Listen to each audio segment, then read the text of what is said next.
It's my first ever long drive from Valencia City down here at Maramag Public Market. Good job. Nice Good job. Thank you, mentor.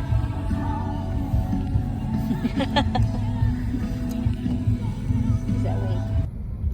I am so tired. My shoulders are so heavy and I need to rest.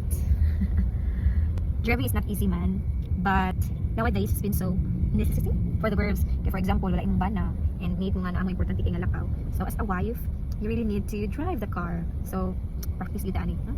Practice ang bana. Kaya kung di ta maning kamot, di ta magta mag-practice, then it's so sayang. Matik man unta. So please help me, Lord.